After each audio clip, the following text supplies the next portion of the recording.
Hello बच्चों, let us read the question. First question में बोला गया है what is true about ribosomes. These are found only in eukaryotic cells. These are self-splicing introns of some RNAs. The prokaryotic ribosomes are ATS, where S stands for sedimentation coefficient, and these are composed of ribonucleic acid and proteins. इनमें से कौन सी statement true है regarding ribosomes? तो यहाँ पे की concept जिसकी study करी जाएगी वो होंगे राइबोसोम्स.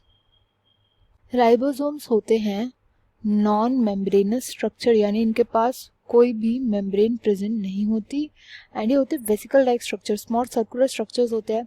ये कई बार रफ एंडोप्लाज्मिक रेटिकुलम के साथ एसोसिएटेड भी मिलते हैं, या ये फ्री सेलुलर भी प्रेजेंट होते हैं, यानी साइटोप्लाज्म में फ्री भी घूमते हैं राइबोसोम्स. इनका मेन फंक्शन होता है प्रोटीन की सिंथेसिस करना. प्रोटीन की सिंथेसिस करते हैं with the help of translation.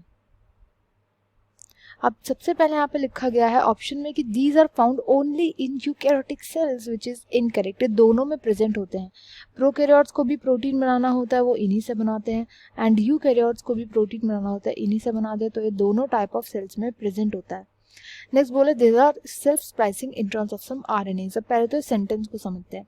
Self splicing का मतलब क्या होता है कि जब जो आरएनए होता है, आरएनए में एक्सॉन्स प्रेजेंट होते हैं. एक्सॉन्स ऐसे सीक्वेंसेस होते हैं जो कि प्रोटीन्स को बनाने में हेल्प करते हैं, यानी प्रोटीन्स बनाते हैं.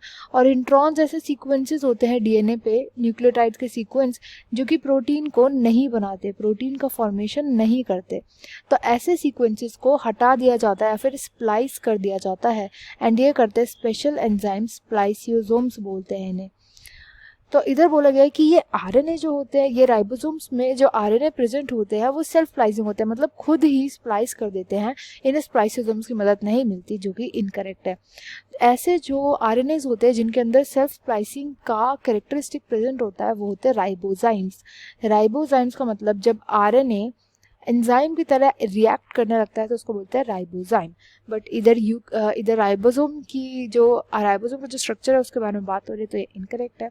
नेक्स्ट में बोला गया prokaryotic ribosomes are ATS, where S stands for sedimentation coefficient. देखो ये स्टेटमेंट तो सही है कि S stand for sedimentation coefficient, but ATS ribosomes जो होते हैं वो प्रेजेंट होते हैं यूकैरियोट्स